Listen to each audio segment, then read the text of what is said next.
Bonjour à tous, ici Daniel Mélodie depuis le plateau de Diaz TV. Aujourd'hui, nous avons l'honneur de recevoir Sayad Kid, artiste visuel de nationalité congolaise, illustrateur, designer, peintre, BDiste, animateur 2D. Il est auteur de plusieurs œuvres telles que Kaba, Invasion et Totem Tourne. Bonjour Sayad Kid. Alors Sayad, pourquoi avoir quitté la peinture pour le digital art? Était-ce un domaine évident pour vous ou pas trop du tout? Bon, de compte fait, je n'ai pas vraiment quitté la peinture parce que elle est toujours présente dans ma vie en fait, étant donné que je reste un artiste visuel. Mais j'ai délaissé la peinture pour me concentrer sur le digital art parce que c'est un domaine dans lequel, ici au Congo, il n'est pas souvent très utilisé et pas du tout valorisé. Or, à l'extérieur, il a déjà atteint un point où on lui octroie le même respect qu'on octroie à l'art, à la peinture. Du coup, c'est sur ce même stade que j'aimerais l'emporter ici au pays pour lui donner cette même valeur qu'il a à l'extérieur. D'accord, intéressant. Et qu'est-ce qui vous a poussé à changer d'univers du jour au lendemain? Bon, c'était une question de recherche parce que dans la peinture, je faisais plus précisément de l'art contemporain. Et l'art contemporain demande beaucoup de recherche. C'est ce même style artistique que je remets encore même dans le digital art parce que je peins aussi du digital painting. Et dedans, j'ai fait pas mal de recherches, mais j'avais du mal à trouver mon style avec la peinture. Mais pour ne pas dire que j'étais très nul en peinture, j'ai pas eu à apprendre, du coup, fallait que j'apprenne par moi-même. Mais j'ai beaucoup galéré pendant au moins 3 ans. J'ai pas pu avoir un style qui claquait. Et après, c'est là que j'ai rencontré le digital art via les pages Facebook étrangers. Et c'est en voyant ces travaux que je me suis dit, waouh, il faut que je fasse du digital art. J'aimerais faire la même chose.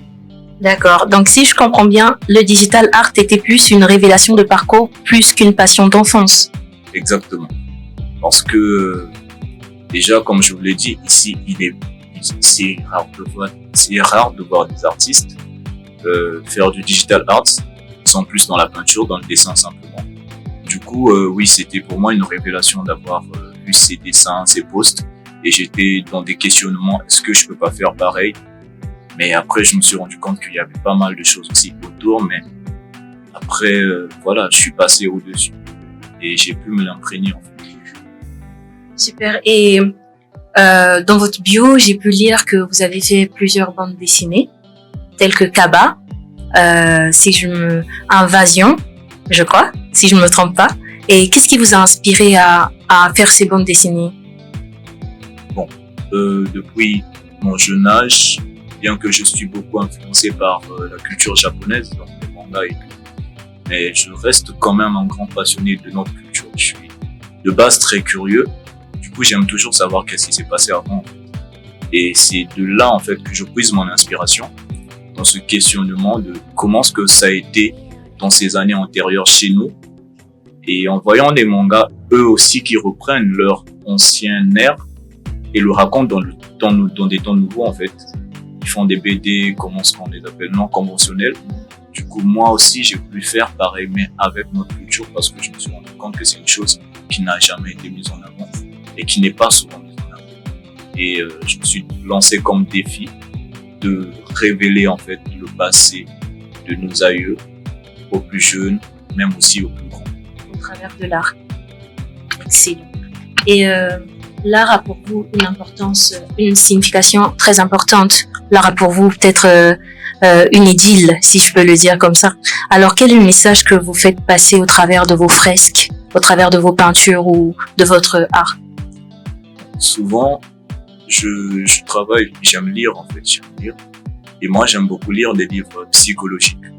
Et j'aime mélanger la psychologie avec la spiritualité et la culture. Donc, il y a 3 bases et je fais une alchimie des 3 pour essayer de créer un truc, un délire, comme on dirait. Du coup, oui, à travers mes œuvres, j'essaie souvent de faire passer le message de la culture, de nos ancêtres, vraiment parce que pour moi, je me dis, si tu connais pas ton passé, t'es un peu amnésique en fait. Donc, notre génération est un peu amnésique. Et même les plus âgés sont amnésiques. Du coup, j'aimerais bien être ce psychologue qui va traiter cette maladie, en fait, surtout avec les plus petits. J'aimerais bien qu'un jour qu'ils soient confrontés à une autre race et qui lui disent bah ouais, tu sais, moi je connais Grenard Mantua, André. Il leur dit mais c'est qui lui? Bah, il dit bah non, c'est un super-héros de chez nous, à notre façon, quoi. Mais j'espère que vous êtes conscient de cette lourde responsabilité. Bien sûr. Et je pense que j'ai décidé en fait de me concentrer dessus, quitte vraiment à finir aussi inconnu que je le suis déjà. D'abord, c'est pas ça le but en fait. Du coup, oui, je suis très conscient de cette lourde responsabilité et je sollicite la majorité des artistes qui ont du talent, qui ont du potentiel, qui ont de la révélation, d'essayer de faire pareil parce que quand tu es seul, tu vas pas battre un dragon. Mais si vous êtes en équipe, vous pouvez conquérir un raid. Comme on dit, à deux, on est plus fort. L'union fait la force, comme on dit. Et j'ai lu dans votre bio aussi que vous êtes lauréat du 2e prix de rencontre internationale d'art contemporain, si je ne me trompe pas. C'est exact. Et à cet âge, qu'est-ce que ça vous fait d'avoir été nommé lauréat du 2e prix? Ça a toujours été l'une de mes grandes fiertés parce que c'est ce qui a pu convaincre, d'une part, ma mère, que c'était vraiment une chose que je ne pouvais m'en passer, en fait.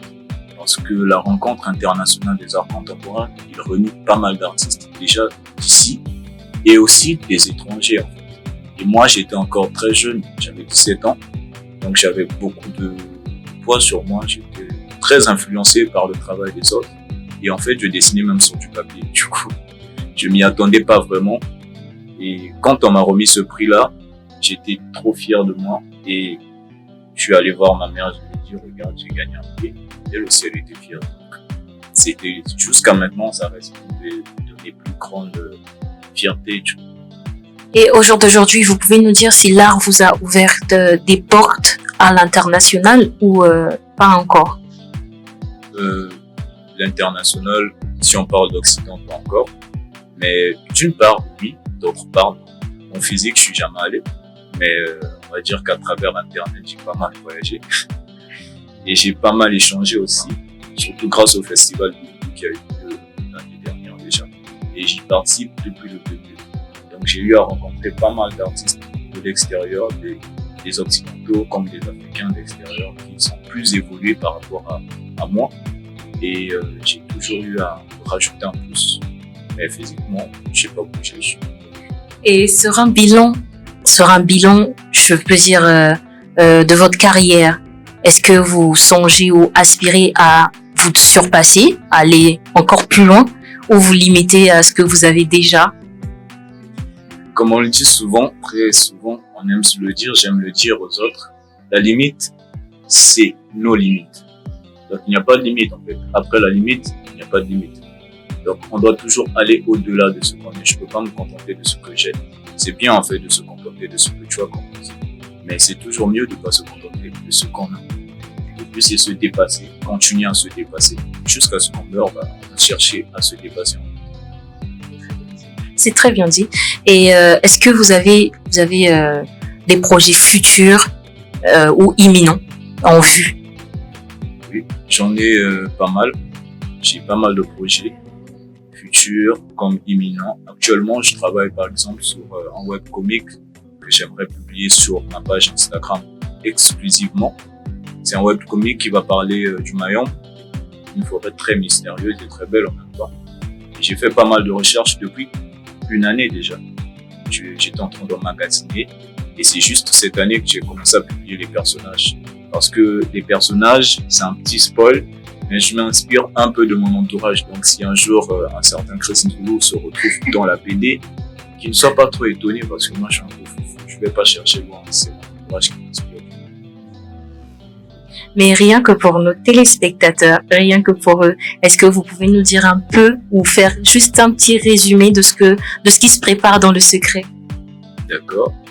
En résumé, The Mayombe, qui est le titre de l'œuvre, raconte l'histoire des lycéens qui voyagent de Pointe-Noire à Brazzaville, voyage scolaire. Mais malheureusement, lors de ce voyage, il y aura un petit truc, malheureusement. De la science-fiction. De la science-fiction mélangée au surnaturel, comme je l'avais dit. Il y aura aussi le côté culturel et religieux, bien sûr, parce que vraiment, j'ai fait pas mal de mélanges de cultures, de personnes, de mentalités, et eux tous, ils seront dans cette même forêt. j'aimerais utiliser un terme, mais je vais m'abstenir. Et j'aimerais pas trop aller loin parce que c'est bon, on a compris au moins, on sait déjà que ça va mélanger en fait votre univers au monde de l'art, donc on a vraiment compris.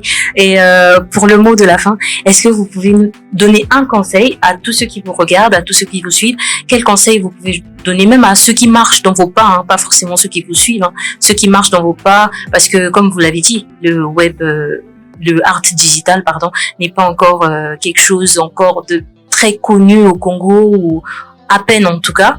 Donc il y a peut-être des gens qui veulent se lancer, mais ils n'ont pas d'exemple, et on va pas se mentir, hein, vous êtes un modèle, vous êtes un modèle à suivre, surtout pour eux, une inspiration peut-être. Alors qu'est-ce que vous pouvez leur dire comme conseil? Qu'est-ce que vous pouvez leur dire?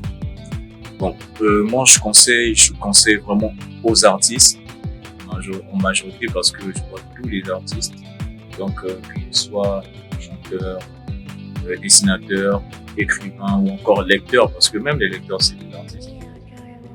Et moi ce que je les conseille souvent, c'est vraiment d'essayer de valoriser notre culture, mais vraiment la culture Congo. Pourquoi? Parce que je me rends compte qu'on ne sait pas grand chose de nous, et moi tout le temps quand je surpense dessus, ça m'attriste, et parfois ça me fait dégoûter là où je suis, pourtant j'aime bien.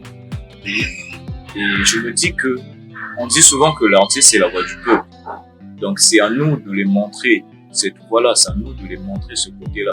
C'est pas à l'école qu'on va les apprendre ça, malheureusement. Je pense qu'il y a déjà eu pas mal de personnes qui se sont battues pour ça, mais ça n'a pas marché de là-bas. Donc essayons du côté artistique, même dans notre musique, dans nos écrits. Gloire à Dieu, il y a déjà des écrivains qui commencent à rédiger, il y a un livre qui est sorti sur le mot. Donc nous aussi les BDistes, on doit se lancer dans ça.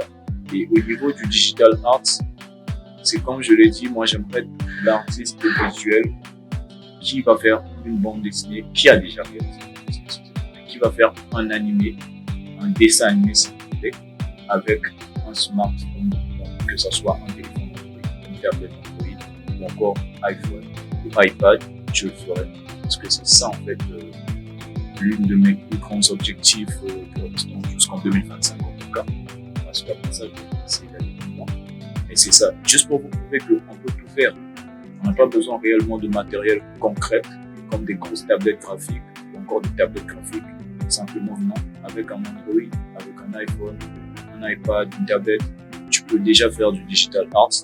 Et j'ai décidé de rester dans ça uniquement pour montrer un exemple aux autres, pour les dire que si moi je le fais, bah, vous pouvez faire mieux en fait. Tu peux lancer tout simplement, ne réfléchissez pas à deux fois. Les applications, tu tapes sur Google, tu demandes, tu poses juste les bonnes questions. C'est ça que actuellement. Ne se pose pas les bonnes questions. Si vous décidez de vous poser les bonnes questions, tu tapes ta recherche, c'est comme ça que vous pouvez. Ils vont trouver pas mal d'applications de dessin. Et il y a des tutoriels. Ils pourront même venir sur ma page, vous demander des conseils. C'est pas l'argent qui manque à ce moment, c'est juste le partage. Et nous, on le donne gratuitement. C'était Daniel Melody sur le plateau de Jazz TV, accompagné de Sayad Kid, comme vous avez pu le voir. Et on vous dit à très bientôt. Merci d'avoir été nombreux sur la plateforme. Merci.